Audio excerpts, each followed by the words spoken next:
Fala, aluno, seja muito bem-vindo a mais uma aula, Então, raiva dos herbívoros. A causa, prevenção, controle, o que é essa doença, o que ela causa, quais são os principais sintomas. Então, tudo que você precisa saber de modo geral sobre essa doença está nessa aula. E, como sempre eu falo, pega um papel, uma caneta e vai anotando os principais insights dessa aula, tá certo? Vamos falar também nessa aula da raiva dos herbívoros e vamos falar da encefalopatia espongiforme, certo? São programas, são doenças, né, de notificação obrigatórias e que tem um controle, né, do mapa. Então a gente precisa falar sobre elas e bora lá nessa aula. A princípio, vamos falar da raiva dos herbívoros, beleza? Vamos ver aqui o que é essa doença, né? Então, a raiva ela é uma doença causada por um vírus RNA, a família da Rhabdoviridae e o gênero é Lyssavirus, tá certo? Então lembra disso, família Rhabdoviridae, gênero Lyssavirus. Eu sei que é complicado, tu tá lembrando de nome científico e tal, mas tenta sempre linkar, ou seja, o que é que a gente faz linkar? Ou seja, quando fala em raiva, você lembra logo do RNA, vírus RNA, tá? Rhabdoviridae e o gênero do Lyssavirus. Beleza? Tranquilo? Então, que ele faz o quê? Ele ataca o sistema nervoso dos mamíferos, né? Então, esses mamíferos, eles passam a ter vários problemas. Esse é o grande problema, certo? Então, ela ataca o sistema nervoso, que passa pelo sistema nervoso periférico, né? E vai até o sistema nervoso central no cérebro do animal. Aí, dali, não tem mais cura. Certo? A raiva bovina transmitida por morcegos hematófagos vampiros existe apenas em países localizados entre o norte do México e o norte da Argentina, onde estes morcegos ocorrem. Certo? As primeiras descrições derivadas no Brasil foram feitas quando? Nos anos de 1907 e 1911, no estado de Santa Catarina, onde o surto matou grande parte do rebanho bovino e equino. Então, foi mamífero, é susceptível à raiva, certo? Sem contar que ela também é uma zoonose, né? Transfere para o homem. Transmissão. Como acontece a transmissão da raiva? Então, a penetração do vírus no organismo ele acontece através das lesões de pele, certo? Então, tem uma ferida, tem uma coisa lá que vai facilitar, esse vírus entra ali, tá certo? E são provocadas pela mordedura de outro animal doente, que elimina o vírus através da saliva. Então, por exemplo, no morcego, no cachorro. Então, se o cachorro ele tem o vírus da raiva, que é a raiva canina, né? Se ele te morder, ele vai passar esse vírus através da saliva. O vírus vai entrar na mordida ali e dali vai se espalhar pelo teu corpo. Certo? Durante o período de incubação da doença, os vírus se multiplicam no local da mordedura. Então fica ali naquele período de incubação. Lavou, tirou, mas ele vai se multiplicar no local lá da ferida. E vai o quê? Vai disseminar através daquilo que eu falei, pelo sistema de nervos periféricos até atingir o cérebro do animal. Aí quando acontece isso, o período todo, ele varia de 30 a 90 dias, podendo chegar até 150 dias em algumas formas, dependendo da extensão e da profundidade do ferimento, da localização da mordedura e da quantidade de vírus que penetrou no organismo pela cepa viral e da cepa viral. Certo? Então, o que você precisa anotar? Você precisa anotar aqui. A penetração do vírus ele acontece através de lesões de pele, ou pela mordedura, ou você já tem uma ferida exposta e teve contato com a saliva do animal doente, ela pode acessar, o vírus vai entrar ali e vai te infectar. O período de incubação ali, ele vai se multiplicar no local e dentro de 30 a 90 dias, pode chegar até 150 dias, de acordo de onde foi a mordida do animal, a picada do animal, ou onde foi a ferida que você teve contato com essa saliva, né?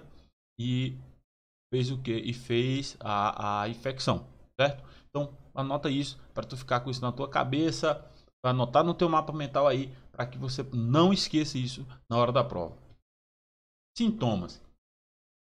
A forma mais comum da doença é a manifestação da raiva nos bovinos, que é a paralítica. Então o animal ele começa a paralisar, né? Já não anda bem, já não se locomove com facilidade. Porém, pode ocorrer também o que? A forma furiosa. O animal fica brabo, né? Aquele animal querendo dar cabeçada em tudo. Principalmente em casos de agressões por cães. Então, o cão ele fica muito bravo, né? A forma canina da doença, ele fica muito bravo. Então, já no bovino, é mais comum a paralítica. Então, se cai numa questão perguntando sobre isso, tu já sabe. No bovino, a paralítica, que é mais comum, nos animais, o animal fica mais furioso. A forma furiosa da doença. Então, assim, não existe diferenças acentuadas, né, entre as manifestações clínicas observadas nos bovinos e equinos e outros animais da áreas rurais, como caprinos, ovinos e suínos, quando se trata da raiva transmitida por morcegos. Então, esses morcegos hematófagos, aquele da foto, né, o vampiro, ele vai, através da mordida, né, ele vai morder ali a pele do animal, na veia, né, no vaso, e a sua saliva vai contaminar. Então é isso aí, ele vai contaminar esses animais com a raiva e pode ser caprinos, ovinos, suínos, e ela não, a manifestação da clínica da doença, os sintomas, né, vai ser muito parecidos, certo? Tem uma coisa aqui interessante que eu quero mostrar para vocês aqui. Esse vídeo aqui é de um animal com estágio bem avançado da raiva, certo? Nós não vamos ver o vídeo completo, eu vou te mostrar a partir do momento em que o animal começa a apresentar esses processos. Então deixa eu colocar aqui, pessoal, já fica. Esse teve um ataque furioso, né? Fica tentando bater a cabeça ali, ó. Veja que ele perde totalmente, ó como é que ele anda. Perde totalmente a coordenação dos membros, né? Olha a saliva do animal, começa a salivar muito e ele não consegue engolir, e às vezes ele dá como se fosse engasgado. Aí nessa hora, o tratador, acabei passando tudo aqui. Nessa hora, aqui o tratador vai e acaba colocando a mão dentro da boca do animal para desengasgar o animal. Aí é onde acontece os casos de contaminação do animal para o homem. Agora eu peço atenção para vocês, preste atenção como é que ele está aqui, esse animal.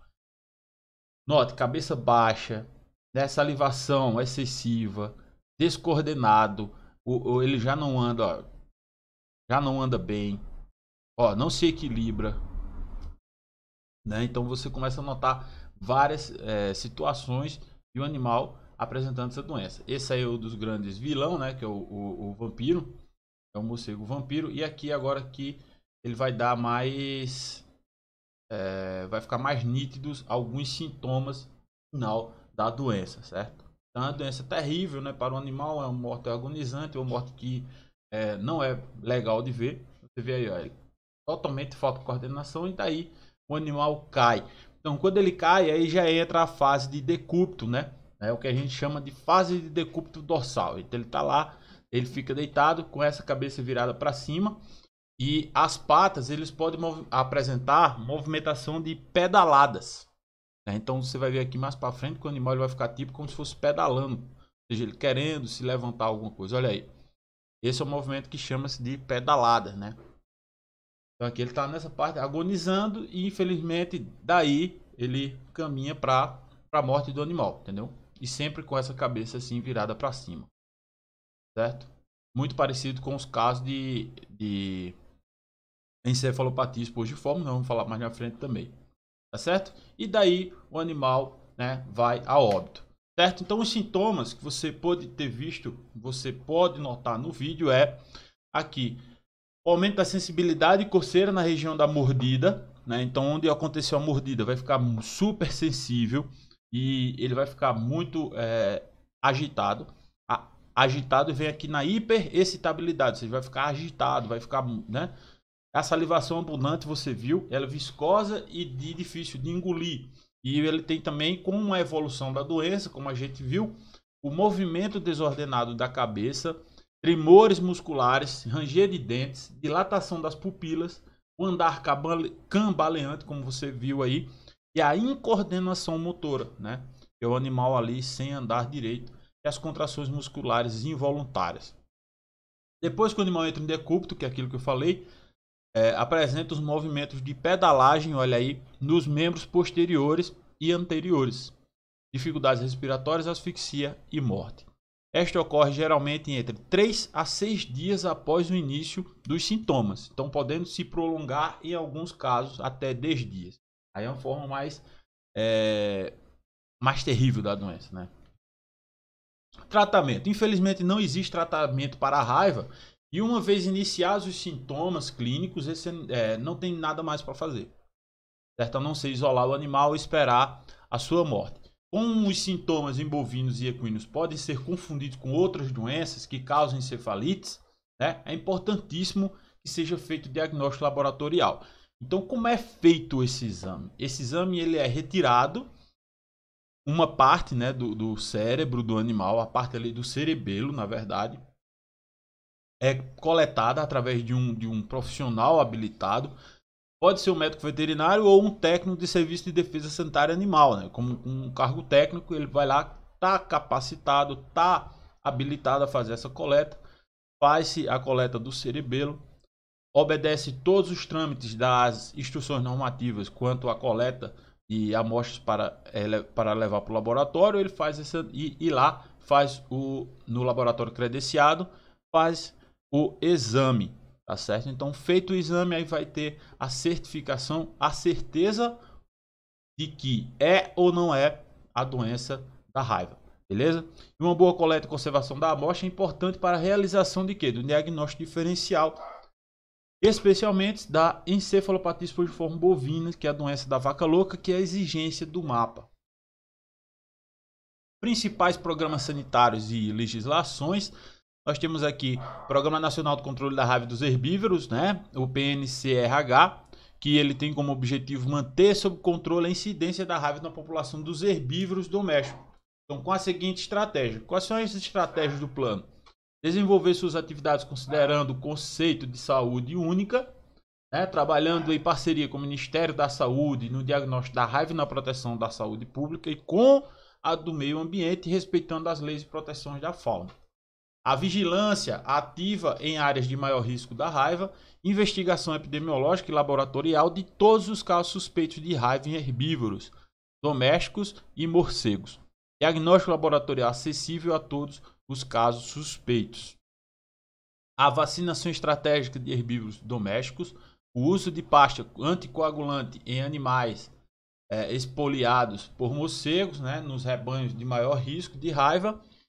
Monitoramento dos morcegos hematófagos visando detecção da atividade viral nas colônias e comunicação de risco nas áreas de maior risco e gerenciamento da indignação, isso, gerenciamento da indignação, educação em saúde e orientação preventiva de saúde nas demais. Beleza? As principais legislações temos aí a instrução normativa do mapa, você tem ela aqui abaixo. Tem um PDF, também no PDF aqui você pode clicar nele, se você clicar ele vai te levar diretamente para o PDF, tá certo? Então tem a instrução normativa número 5 de 1 de março de 2012, você tem o mapa, portaria SDA número 168, né, que vai fazer aí a prova manual técnico de controle da raiva dos herbívoros. Ok? Essa questão é o seguinte, eu não vou comentar ela em vídeo, tenho ela comentada aqui abaixo nos slides, então você vai baixar aqui, vai ter assim, questão comentada. Aí você vai pegar as questões comentadas e vai ver se você acertou a questão, beleza? Então é o seguinte, a questão é essa, você pega agora, faz um print ou dá um pausa, lê a questão e responde.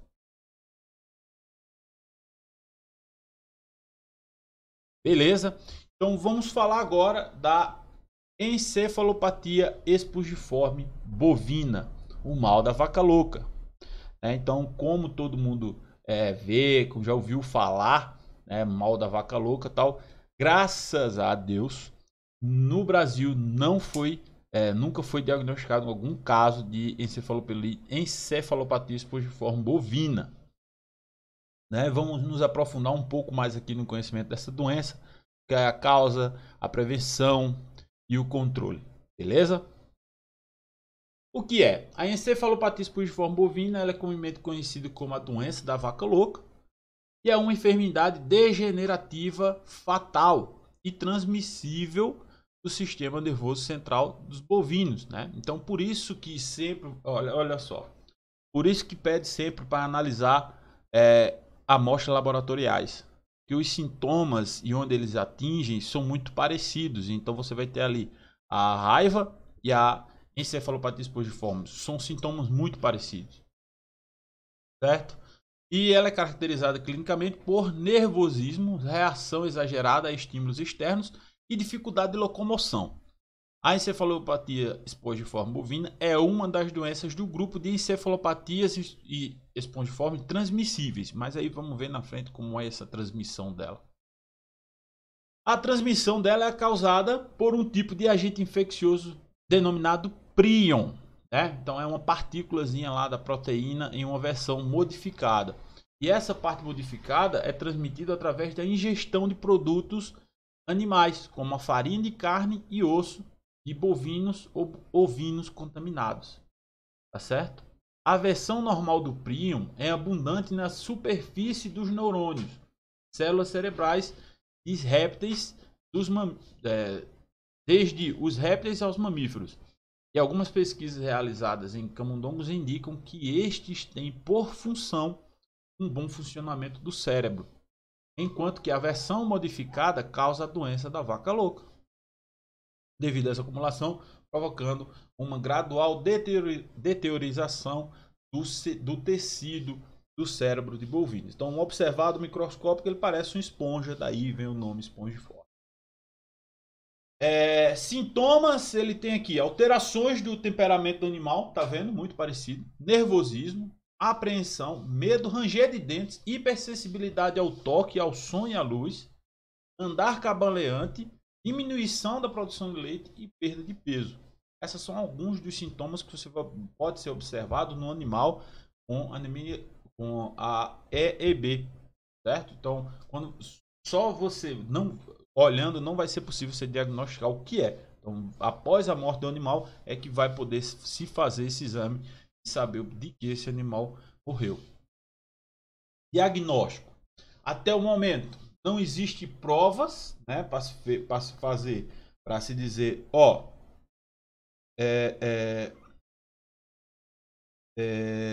temos provas que a gente pode fazer exame a qualquer momento. Não, só tem provas quando o animal morto, né? Então tem que esperar o animal morrer, infelizmente, para que a gente possa fazer essa análise dessa doença e ter o diagnóstico dessa doença. E apenas o diagnóstico laboratorial é que vai dizer, né? Então ele é realizado em amostra do sistema nervoso central do animal, devidamente coletados por médico veterinário, pode confirmar a existência da doença. No Brasil, as técnicas laboratoriais de rotina para o diagnóstico da EET são o exame histológico, seguido de técnicas de imunohistoquímica, realizado nos laboratórios credenciados pelo MAPA, distribuídos em diferentes unidades da federação. Aqui é importante, vê só. Tem um manual do programa do EEB aqui na aula. Então você pega aqui e baixa, tá certo? Então você baixa esse PDF, que ele é muito mais amplo, tá certo? E surgiu dúvidas, coloca lá. Por que eu não coloco tanta profundidade? Porque as provas geralmente cobram quais são os sintomas, quais são os principais meios de tratamento, o que é a doença, quem é que causa a doença, certo? Ela não cobra tanto. Agora, provas para nível superior, ela vai exigir a formação do vírus, se é envelope, se não é. É toda essa paradinha que acontece, que é o aprofundamento do assunto, tá bom? Mas tem aí um manual técnico dela, do Programa Nacional da Encefalopatia Espongiforme, só clicar ali para baixar, tá certo? Tá repleto de material essa aula. Nós temos aqui o controle de produtos utilizados na alimentação animal. Então, é um dos principais meios de prevenção da EEB. Certo? Então, para evitar a introdução de um agente da EEB no Brasil, na cadeia de alimentos para ruminantes, é proibida a produção, a comercialização e a utilização de produtos que contenham proteínas e gorduras de origem animal na alimentação de ruminantes, com exceção dos produtos lácteos, gelatinas e colágenos de pele. Esses últimos três aí, eles estão permitidos. Lembra? Exceção dos produtos. Olha aqui, bem grande. Exceção dos produtos lácteos, gelatina e colágeno de pele. Agora, o de gorduras de origem animal, não, né? Proteínas e gorduras animais. Então, farinha de osso, farinha de carne, farinha de sangue, certo? Visando monitorar a obediência a essa proibição, o MAPA vem promovendo fiscalizações dentro desses estabelecimentos. Então, tanto na criação de ruminantes, né, de produtores de alimentos para animais e de processadores de subprodutos de animais, denominados as graxarias, visando verificar a adoção de boas práticas de fabricação, com um hífenzinho ali, e do pensamento e do processamento desses produtos. Então, dentro desses produtos, desde o ambiente de criação dos produtores de alimentos de animais, dos processadores de subprodutos de animais, há um controle do Ministério da Agricultura para observar as exigências da legislação, certo? Para que não haja a introdução do agente no país por um mau uso desse processo, certo? E como prevenir a AEB. Então, isso aqui está no manual técnico do programa, que é não importar animais ou produtos de origem animal de países considerados de risco para a AEB e não alimentar bovinos com farinha de carne e osso e ruminantes. Essa é a medida que é reconhecida como a principal maneira de interromper o ciclo da AEB, ou seja, não pega esse tipo de produto e dá para o animal. Não alimentar bovinos com cama de aviário ou resíduos de exploração de suínos, pois na ração desses animais pode conter farinha de carne e osso, certo?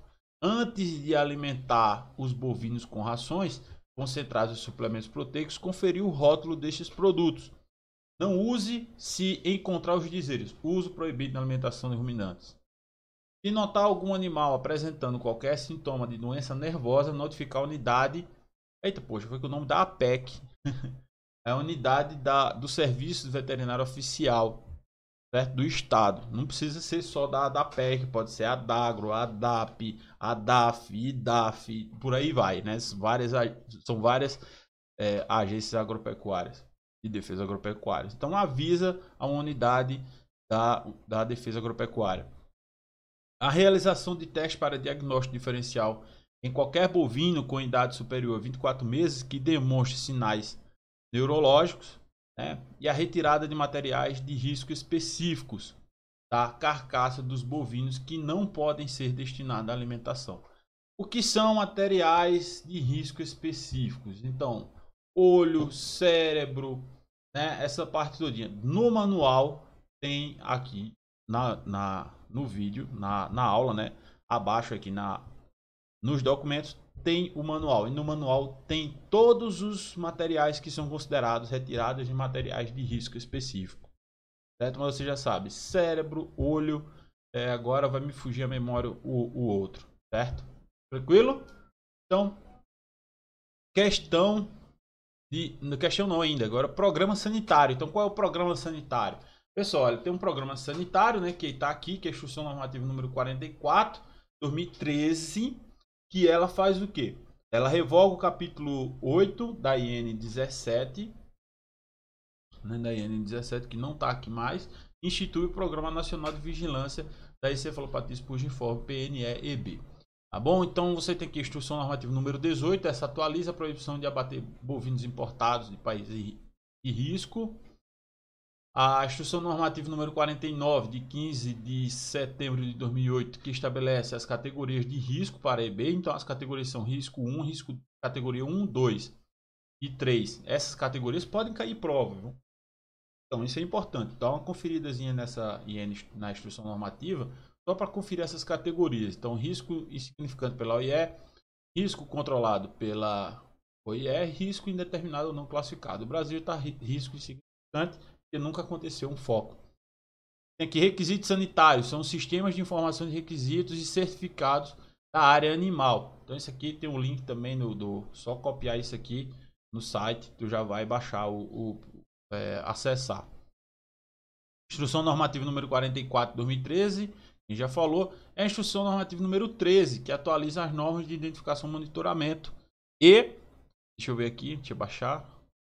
Isso, e controle na movimentação de bovinos importados de países considerados de risco para encefalopatia esporgiforme bovina. Beleza? Então é isso.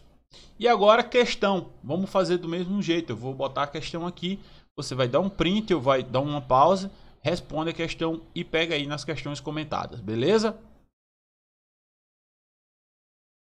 Então essa questão aí, dá um pause, eu tiro um print.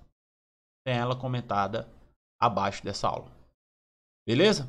Bom, pessoal, então essa foi nossa aula sobre raiva e encefalopatia esporgiforme bovina. Certo? Temos questões, todo o material anexo a essa aula aqui é de muita importância para o seu aprendizado. Beleza? Tamo junto e até a próxima aula.